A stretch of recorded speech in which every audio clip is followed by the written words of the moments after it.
What's going on, guys? Welcome back to WWE Network and Show, where I, Graham G. Matthews, break down all the original content you watch on the WWE Network and on Peacock. And today we're talking the July 15, 2023 edition of the SmackDown LowDown. So they had Mackenzie Mitchell back in the hosting gig this week alongside Matt Camp. And last week it was Jackie Redmond here on SmackDown LowDown. On Monday it was Megan Moran, as it was the Monday before that, I believe. Or maybe it was Scott Stanford. I've lost fucking track. They did say Jackie's on Raw permanently now. She was on SmackDown LowDown, but she wasn't here on this show. So I really don't know what the fuck's going on. Mackenzie Mitchell's nice. I mean, she seems, she's a good fit for the role and whatnot. I don't know if Megan isn't going to be working SmackDown LowDown and just Raw Talk. I'm not exactly sure and what the exact schedule is going to be. Not that it really matters, but I just thought I would bring it up. So they host this episode. They replay the Jey Uso, Solo Sikoa, Paul Heyman segment where Jey Uso attacked both Solo and Paul on SmackDown last night. They run down the biggest headlines from the show, including recapping the Brawling Brutes' loss to Pretty Deadly. Kayla Braxton catches up with Pretty Deadly backstage, and they question that they won, but at what cost? They got the shit kicked out of them. They're all injured, bruised, beaten up, and whatnot. And they might just have to take time off, they say. They have to take time off to recuperate, but they will be back better than ever in the near future. So they also replay the Bayley and Zelina Vega match won by Bayley. Bayley was then confronted afterward by Shotzi via the Titantron, who showed off her new shaved head look. They then recapped the ending of the show that saw Bianca almost win the WWE Women's Championship before Charlotte got involved, attacked Bianca by accident, allowing Bianca to win by DQ, but not the championship itself. We hear from Asuka backstage with Kayla, and she asks her what her thoughts were on retaining her championship and coming out with the championship reign unscathed and whatnot. And Asuka says, well, I don't really know what she says. It sounded like part of her promo. She said that no one was ready for Asuka, but I couldn't tell you because the entire thing was in Japanese. They're still doing the thing where Asuka just rambles in Japanese and that's it. And they've been doing this for years now, where Asuka speaks perfectly fine English. She always has. And she didn't cut a lot of promos during her NXT run, but for fucking years now, they've had her rambling in Japanese. It's supposed to be like part of the crazy gimmick, like she's unhinged. It's just dumb. Like, it's not intimidating, it's just annoying. For here, it was whatever, but they do this a lot where on SmackDown, they'll have her cut promos and she's just like screaming, and it's like, why? I don't understand it. And I don't really blame her per se. It's what they have her doing. I just don't get it.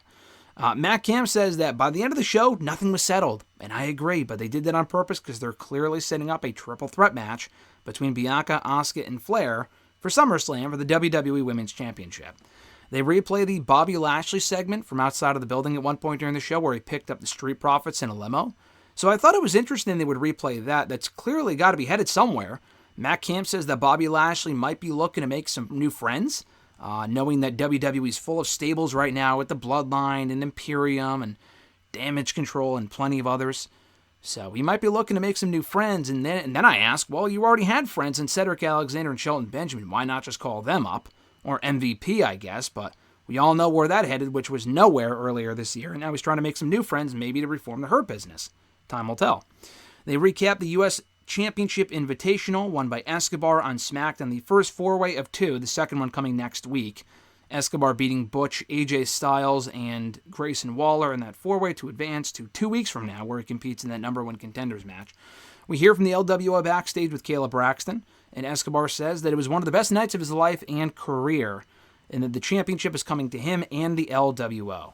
The rest of the group shows support. We hear from Zelina, Cruz del Toro, Joaquin Wilde, and Escobar says that he would be honored to face Rey Mysterio in the next round if it comes down to it, because Rey's in the four-way next week. If he wins, it's Escobar and Rey one-on-one in 2 weeks, which would be pretty fucking cool. So, honestly, it might come down to that. We all want LA Knight to win. It is very possible that it comes down to Escobar and Rey.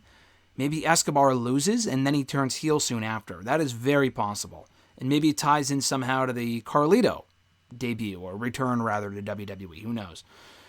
They hype up the four-way for next week, which will involve, as they mentioned, Rey Mysterio. Also in there is Sheamus. Who are the other two people? LA Knight and Cameron Grimes. So the winner of that match will face Escobar in 2 weeks on SmackDown to determine the number one contender to the United States Championship. And Matt Camp says that with Escobar and Rey, if they were to face each other, they are, friendly enough with each other where he doesn't think it would cause a rift within the LWO. and they could put that aside for a shot at a championship at some point against Theory for the United States title. They also hype up the Rules of Engagement segment for next week on FS1 SmackDown with Roman Reigns and Jey Uso. So that was the SmackDown Lowdown. Not exactly newsworthy here. No announcements or anything, which we've gotten used to on the show in recent weeks. We heard from Pretty Deadly. We heard from LWO. We even heard from Asuka, kind of, unless you speak Japanese and you understand what she was saying. Otherwise, you probably had no fucking clue what she said like I did. But nonetheless, though, a fine show here, kind of recapping SmackDown, which I enjoyed from Friday. Check out my full audio review of SmackDown here on the channel from today. That probably went up around the same time this video did. And also stay tuned for tomorrow, my new Dark Side of the Ring review. Very likely no Collision review tomorrow. I will be out for pretty much the entire day. So no Collision review tomorrow. But have an awesome one, guys. I'm Graham G. Matthews, and I'll catch your ass down the road.